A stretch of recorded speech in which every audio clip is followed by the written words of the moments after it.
ඔයා මේ වෙනකොට ටින් නම්බර් එකට රෙජිස්ටර් වෙලා ඉන්නේ. එහෙම නැත්නම් අපි කියනවා බදු හඳුනා ගැනීමේ අංකය සඳහා දේශීය ආදායම් දෙපාර්තමේන්තුව යටතේ ඔයා ලියාපදිංචි වෙලා ඉන්නේ. කෙනෙකුට හිතෙන්න පුළුවන් අපි හැමෝම ටින් නම්බර් එක ගන්න ඕන වෙනවද කියලා. දැන් මේ වෙනකොට අවුරුදු 18ට වඩා වැඩි හැම කෙනෙක්ටම වගේ බැංකු ගනුදෙනු කටයුතු සිද්ධ කරනකොට, ඒ වගේම ව්‍යාපාර කටයුතු කරනකොට, ඒ වගේම විවිධ වත්කම් මිලදී ගැනීම කරනකොට වගේ ගොඩක් අවශ්‍යතාවයන් වලට මේ ටින් නම්බර් එක ඕන වෙනවා. එතකොට ලංකාවේ ඇතුලේ අවුරුදු 18ට වඩා වැඩි හැම කෙනෙක්ම වගේ ටින් නම්බර් එක ලියාපදිංචි වෙන්න ඕන. එතකොට අපි මේ වීඩියෝ එකේදී කතා කරන්නේ ඔයා දැනටම ටින් නම්බර් එක අරගෙන නැත්නම් ඔයා තනියම කොහොමද ටින් නම්බර් එකට ඇප්ලයි කරන්නේ කියන එක. IRD වෙබ්සයිට් එක හරහා කොහොමද ඔයා ටින් නම්බර් එක ඇප්ලයි කරන්නේ? ඔයාගේ පෞද්ගලික බදු හඳුනා ගැනීම අංකය වෙන්න පුළුවන්. ඔයාගේ ව්‍යාපාරයට ගන්න ටින් නම්බර් එක වෙන්න පුළුවන්. කොහොමද මේකට ඇප්ලයි කරන්නේ කියන කාරණාව තමයි අපි අද කතා කරන්න යන්නේ. ඊට කලින් ඔයා තාමත් අපේ Business Tips YouTube channel එක subscribe කරලා නැත්නම් subscribe කරලා තියාගන්න, like කරලා තියාගන්න, bell icon එකත් click කරලා තියාගන්න.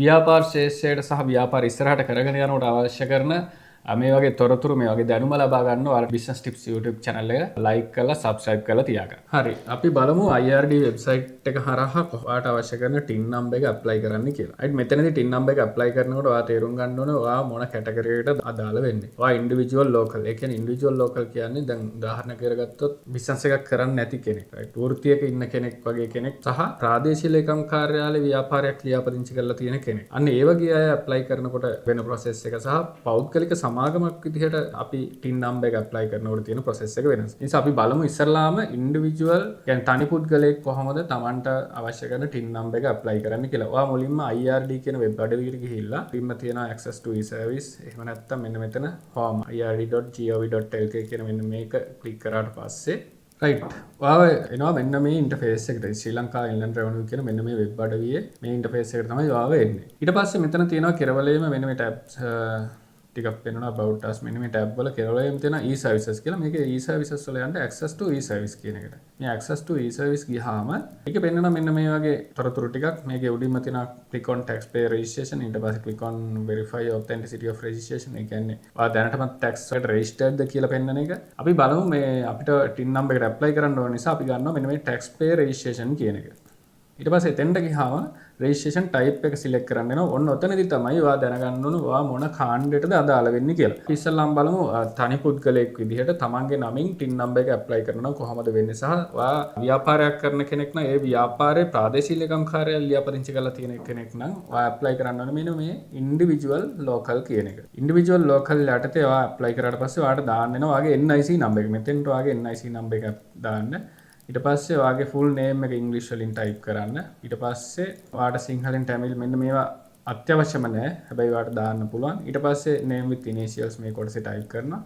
ඊළඟට ඔයාට දාන්න තියෙන මෙතන මේ date of birth දාන්න ඕනේ අනිවාර්යෙන්. ඊට පස්සේ country of birth ඔයා ඉපන් රට මොකක්ද කියලා දානවා. ශ්‍රී ලංකාව හෝ පිට රට ඉපදුණු කෙනෙක් නම් ඒ අදාළ තොරතුරු මෙතන ඇතුළත් කරන්න පුළුවන්. ඊළඟට gender එක ඔයා male ද female ද කියන එක. ඊළඟට ඔයාගේ preferred language එක ඔයා භාවිතා කරන්නේ සිංහලද ඉංග්‍රීසිද tamil ද කියන එක දාන්න පුළුවන්. ඊට පස්සේ මෙන්න මෙතන දාන්න තියෙනවා ඔයාට communication කරන විදිය, ඔයාට තොරතුරු ලැබෙන්න ඕන විදිය. එතකොට ඔයාට email හරහාද ලැබෙන්න ඕනේ, තැපැල් මාර්ගයෙන්ද SMS එකක් හරහාද. මෙතනදී email select කරාට ඔයාට mail එකක් හරහා තැපැල් මාර්ගෙනුත් ඔය තොරතුරු ටික ඔයාට ලැබෙනවා. right ඊළඟට මෙන්න මේ කරුණු දාන්න ඕනේ. ඔයා dual citizenship ද කියන එක yes or no කරන්න ඕනේ. ඊළඟට source of income ඔයාට ආදායම් ලැබෙන මාර්ග. මෙතන තනි පුද්ගලයෙක් විදිහට ව්‍යාපාරයක් කරන කෙනෙක් නම් සහ වෘත්තිකයෙක් නම් ඒ අදාළ කාරණා ටික ඔයාට ආදායම් ලැබෙන්නේ මොන මාර්ගවලින්ද? ඒ කියන්නේ part time business එකක් කරනවා එතනනුත් වෙනවා ආදායම. ඊට පස්සේ ඔයා රැකියාව කරනවා එතනනුත් ආදායමක් වෙනවා. ආයෝජන තියෙනවා නම් FD හරි වෙනත් ආයෝජන මාර්ගවල ඉන්වෙස්ට් කරලා තියෙනවා නම් ඒවා stock markets ඒවා දාන්න ඕනේ. ඔය තුනටම අදාළ නැති එකක් නම් මෙන්න මෙතන others කියලා දාලා සමහරවිට ඔයාට ඔයාගේ දරුවන්ගෙන් හරි ඔයාගේ බිරිඳගෙන් හරි ස්වාමි පුරුෂයන් හරි පිට රට ඉන්න කෙනෙක් නම් එයාගෙන් ආදායමක් ඔයාගෙට ලැබෙනවා නම් ඒ වගේ දෙන්න පුළුවන්. එහෙම නැත්නම් මොන හරි housing rent කරලා තියෙනවා, ඒ වගේ building rent කරලා තියෙනවා, ඒ වගේ ඔයාට දාන්න පුළුවන්. right ඊට පස්සේ මෙතන profession එක විදිහට ඔයා ලංකා වෘත්තිකයෙක්, accountant කෙනෙක්, doctor කෙනෙක්, engineer කෙනෙක්, software engineer කෙනෙක්, lawyer කෙනෙක්, ඒ වගේ මොන ශේෂ්ත්‍රයට අදාළ වෙන්නේ කියලා වෘත්තිකයෙක් විදිහට මෙතන දාන්න පුළුවන්. ඊට පස්සේ එතනින් එහාට ගියාම මෙතන දාන්න ඕනේ ඔයාට ළඟම regional office එක. ඔයා දැන් බදු ප්‍රාදේශීය කාර්යාලය කොහෙද ඔයාට ළඟම තියෙන්නේ දාලා ඔයාගේ දිස්ත්‍රික්කයට අදාළ ළඟම regional office එක මොකක්ද කියලා select කරගන්න. හරි ඊට පස්සේ ඔයාගේ permanent address, ඒ කියන්නේ ලියාපදිංචි ස්ථිර ලිපිනය සම්බන්ධව තොරතුරු මෙතන දාන්න ඕනේ. මේකේ ප්‍රමිසස් නම්බර් එක තියෙනවා ඇඩ්‍රස් එක දාන්න තියෙනවා. ඊට පස්සේ එතනින් පල්ලෙහාට ගියාම මේ කොටසේ වාගේ ප්‍රදේශය අදාළ වෙන රයිට් පළාත ඊට පස්සේ ඒකෙන් පළාත සිලෙක්ට් කරපුවම දිස්ත්‍රික්කයෙන් ඩිවිෂනල් සෙක්‍රටරියට් ඒ කියන්නේ ප්‍රාදේශීය ලේකම් කොට්ටාසය මොකක්ද සහ ග්‍රාම නිලධාරී කොට්ටාසය මොකක්ද කියලා තොරතුරු ටික මෙන්න මෙතන ෆිල් කරන්න වෙනවා. හරි ඊට පස්සේ මෙතන රෙසිඩෙන්ෂල් ඇඩ්‍රසස් ඒ කියන්නේ ඔයා තාවකාලික පදිංචි ඇඩ්‍රස් එකක් තියෙනවා නම් ඒ තොරතුරු ටික මෙතන දාන්න වෙනවා. හරි ඊට පස්සේ මෙතන contact details ටික ෆිල් කරන්න ඕනේ. මොබයිල් නම්බර් එක හෝ ගෙදර දුරකථන අංකය ඔයාලට දාන්න පුළුවන්. එහෙම නැත්නම් අනිවාර්යයෙන් මෙතන ඊමේල් ඇඩ්‍රස් එකක් දාන්න ඕනේ. රයිට් ඔයාගේ ඊමේල් ඇඩ්‍රස් එක මෙන්ෂන් කරන්න. රයිට් ඊට පස්සේ ගියාම බැංක් ඉන්ෆර්මේෂන්ස් පුරවන එක අනිවාර්ය නැහැ. එතකොට මෙතන family informations ඔයා single ද married ද කියන එක දාන්න ඕනේ. එතකොට single නම් ඒක සිලෙක්ට් කරන්න පුළුවන් මැරිඩ් නම් ඒ මැරිඩ් කියන තොරතුර සිලෙක්ට් කරපුවාම ඔයාට එනවා ඔයාගේ ස්පවුස් ගේ ඉන්ෆර්මේෂන්ස් ටික දාන්න. එතකොට ස්පවුස් ගේ නම NIC නම්බර් එක දාන්න ඕනේ. හරි ඊට පස්සේ මෙන්න මෙතන දරුවෝ ඉන්නවා නම් දැන් වැඩිහිටි කෙනෙක් නම් ඔයාගේ යැපෙන දරුවෝ ඉන්න පුළුවන්. ඒ තොරතුරු දාන්න ඕනේ NIC නම්බර් එකත් එක්ක. කුඩා දරුවෝ ඉන්නවා නම් ඒවා අවශ්‍ය නැහැ.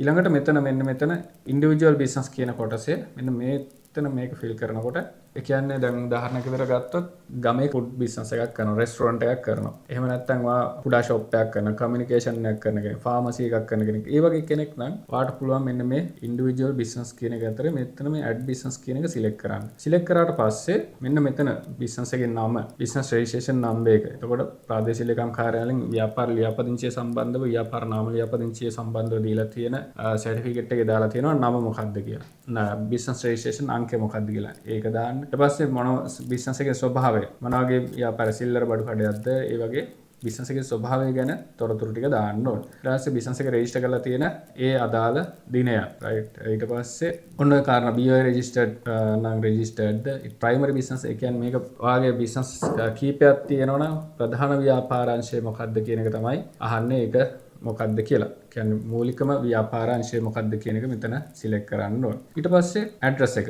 එතකොට ව්‍යාපාරයේ ඇඩ්‍රස් එක දාන්න තියෙනවා මෙන්න මෙතන. right බිස්නස් එක පවත්වාගෙන යන ලියාපදිංචි ලිපිනේ. හරි. ඔන්න ඔය කාරණා ටික දාලා ඔයා මේක සේව් කරනවා.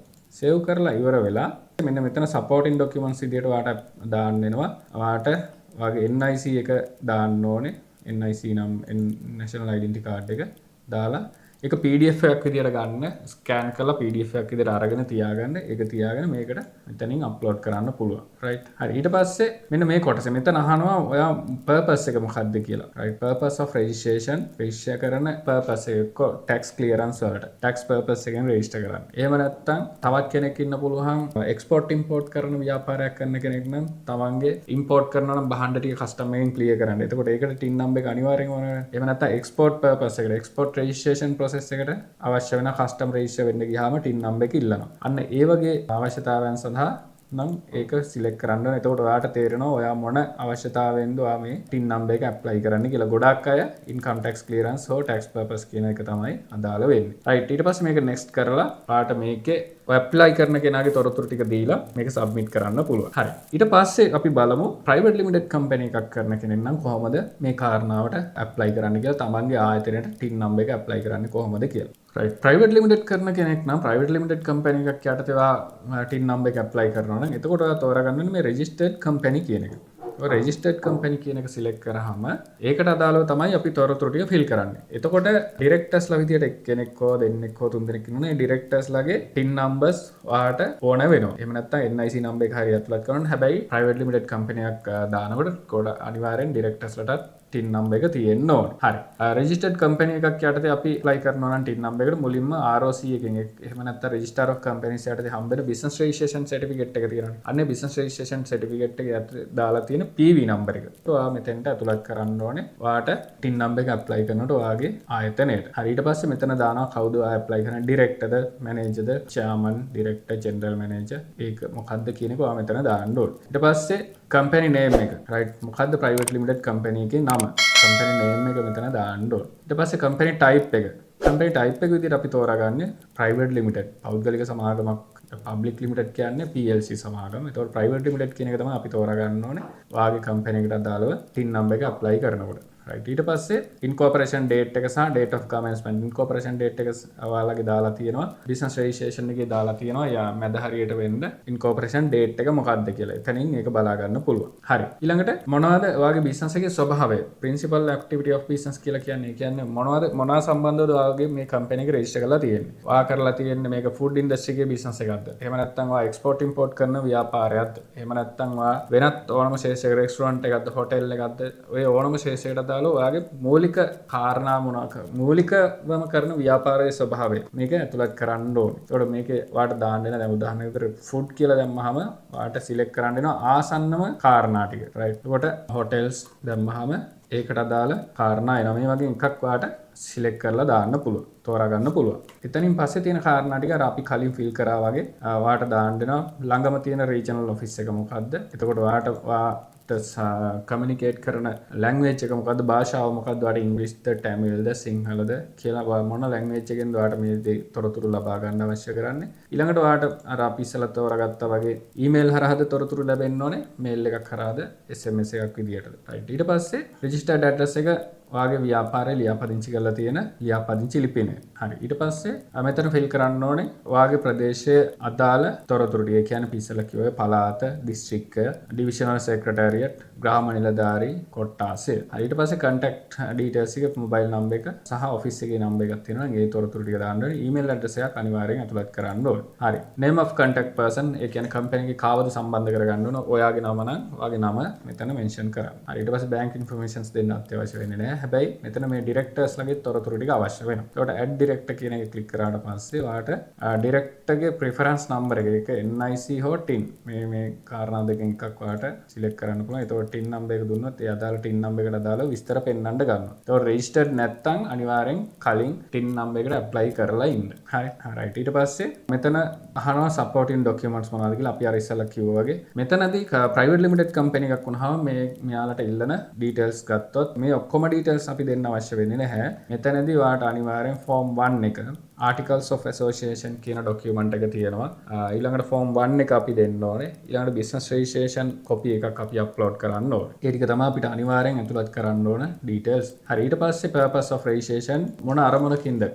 tax purpose එකෙන්ද, income tax clearance වලටද, එහෙම නැත්නම් export import වලටද, freight forwarding ඔය මොන කාරණාවටද ඔයා මේක register කරන්න TIN number එකට apply කරන්න කියන දේ තොරතුරු ටික දාලා මේකේ මේ එකකටවත් අදාළ නැත්නම් ඒ මොන කාරණාවටද ඔයා මේ TIN number එක apply කරන්න කියන එක ඔයාට දාන්න පුළුවන් මෙන්න මෙතන. හරි. ඊට පස්සේ next කරන්න. next කරාට පස්සේ මේක apply කරන කෙනාගේ informations ටික ඉල්ලනවා.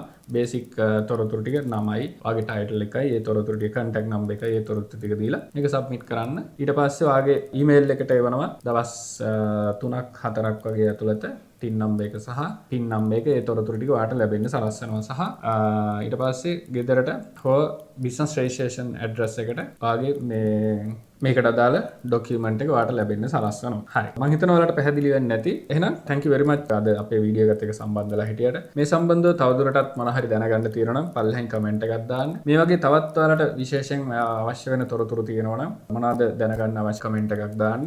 ඊට අමතරව businesstips.lk YouTube channel එක subscribe කරලා like කරලා තියාගන්න. ව්‍යාපාර ශේෂ්ත්‍රයට අදාළ ව්‍යාපාර ඉස්සරහට කරගෙන යනකොට ඔයාලට දැනගන්න අවශ්‍ය කරන කාරණා අපි මේ channel එක හරහා ඉස්සරහට සාකච්ඡා කරමු.